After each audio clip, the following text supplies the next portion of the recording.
For this 10-minute real-time drawing video, we're drawing a part of the facade of the Sydney Conservatorium of Music, but it was originally built in the 1820s, around then anyway, as the stables, the new stables for a new grand government house that the governor was wanting to build. As it turned out, he couldn't get the money for the new government house and had to be content with stables that were probably far more grand than the house he was in at the time. So these are hexagonal towers, and we want to make sure that we get the proportions from one side to the next in a horizontal sense correct. Because if we don't, it's going to make the towers look not quite right. We also have these two windows. I'm doing the closest tower. And we want to try hard not to let them be too large. And we also have to make sure that as we go down the row of towers, that these windows follow the perspective angle that's required of them. Now, possibly one of the trickier parts of this was simply this top section of the tower where the various elements stepped outwards slightly. Because it is a fairly simple structure overall, visually to look at anyway, there's not much ornamentation, so to speak. What little there is, we actually both want to, but also can probably afford to spend just a little more time getting it right, particularly on this closest tower, because this is the one that the viewer's brain will go to work out what they're looking at, and to some degree, therefore, will assume that it's the same on the towers that are further away, where we won't have to draw it as exactly.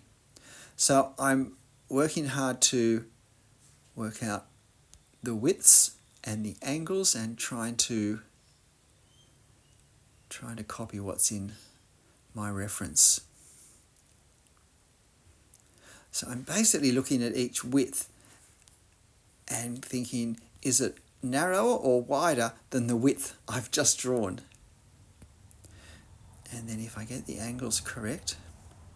Now eye level is very low down on this because I was actually quite low down. The ground was sloping away from this where I was standing. So eye level is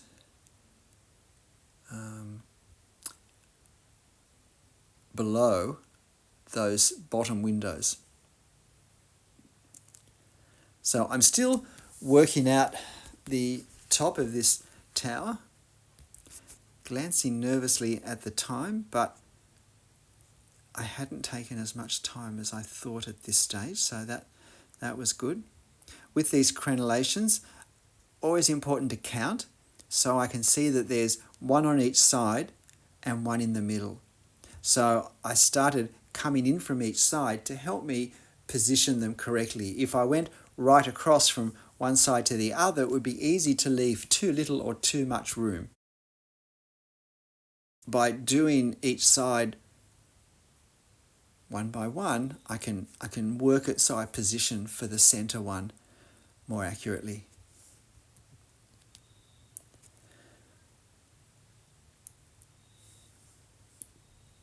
And if you're finding this interesting, then please, why not help me out and hit the like button? It really does make a difference. And I would love to hear in a comment how you're finding this 10-minute video series. Are you able to do many of them? Is it a helpful practice for you to have? Is it giving you confidence in drawing directly with ink? I really would suggest that if you do these, that you don't try and do a pencil outline first. They really are designed and framed in a way to also build confidence in working directly with ink. Because let's face it, we're not producing artworks in these, we're doing exercises. This is the time to explore and to take risks and to learn. And we learn just as much from the drawings that don't go quite right as the ones that do. So we really can go for broke. We don't have to be timid of making a mistake and spoiling something, because it's just to learn from, not to hang up on the wall. When we're learning to draw, we shouldn't have a focus of creating artworks. That will always work against us. I think it's why artists always hate commissions, because there's so much pressure that we have to get it right so that the client will like it. So really working on the alignment of these three towers. You notice I haven't bothered about drawing the doorways. Well, the closest space is a window, and then there's a doorway between the second two towers. I'm really wanting to focus on positioning these towers correctly, getting the proportions right, getting the reductions as they move away, and also lining up all the perspective angles of all the parts of these three towers that line up on the horizontal. And in some ways, I mean, the correct perspective is always important to try and get, but when we do have a very simple structure, getting the perspective angles really right is certainly much more important, because it's even more obvious when there's no or little decoration to distract the eye.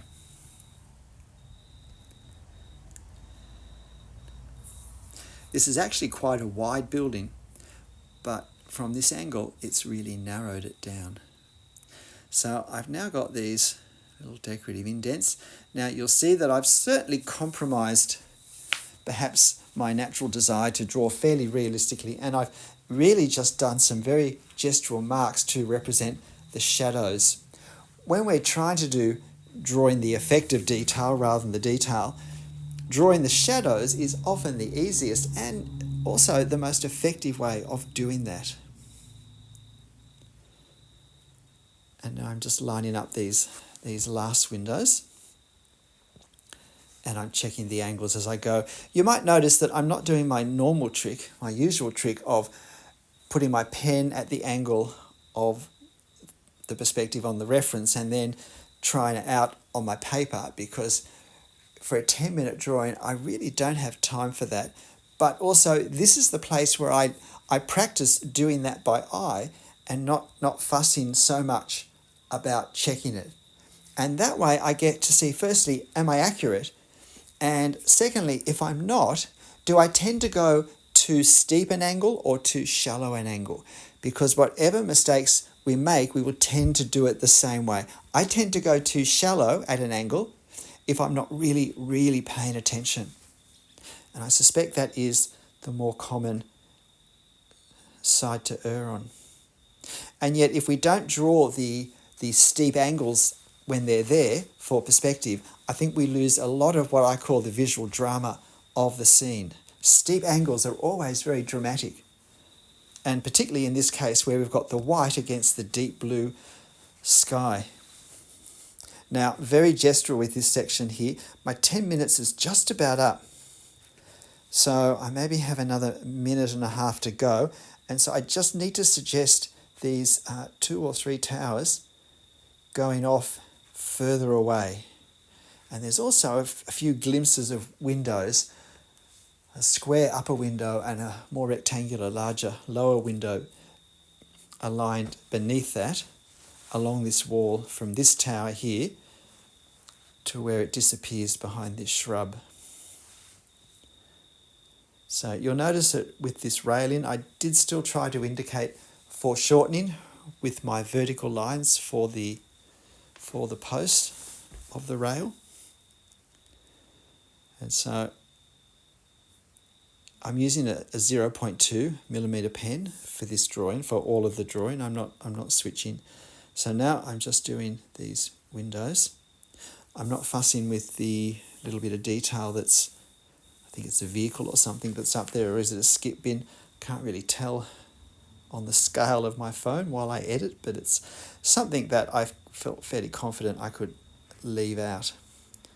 And now just a few more of these elements in the foreground, these sandstone blocks, all designed, I assume, to stop people driving vehicles too close to the building. So this now, I think, is my 10 minutes. And yeah, pretty much 10 minutes exactly. No, actually, this is the end of my 10 minutes now. but I squeeze in 1.5 minutes of extra time. In some ways, I could have left this as this because this is a good exercise in terms of these towers and perspective angles and alignment with perspective of various architectural elements and also working on proportions. But I did want to have a go at a very quick gestural drawing of this large palm tree that's up against the building and just a hint of some of the architecture behind it. I don't draw nearly as much as is in the reference at this stage. And again, it's with trees particularly, it's often the silhouette edge that we need to really pay attention to, as well as the play of light and dark, the shadows, particularly that are created in the foliage. That these things often do a far better job of creating the visual impression that we see in the reference than actually trying to draw the leaves, or in this case, the fronds. We want to get the sense of how they come out, how they're shaped, how they hang, and for the ones that are oldest, how they basically die on the tree and how that affects the way they look. And so now just these two couple of windows here, and then I'm going to be done. I really think it was worth the extra 1.5 minutes. So why not give this a go? You'll find this reference photo on my channel community page. G'day, I'm Stephen Travers. I hope you enjoyed watching this. I hope you give it a go drawing and that you have as much fun as I did drawing it. I think these 10-minute exercises are so valuable, particularly if we keep working at seeing them as exercises, as practice. They're vehicles that we can experiment and build confidence in. And as part of doing that, I think it's much more beneficial to draw relatively small. Now, it partly depends on how much detail we need to put in, but in a 10-minute sketch, we're not going to be putting in much detail. So keeping it smaller helps us see all of the elements all at once more easily. Plus, our lines have a shorter distance to travel, and so it's easier to control them for that length. But look, however you draw it and whatever you draw, for whatever purpose, make sure you have fun. I'll see you next video. Bye.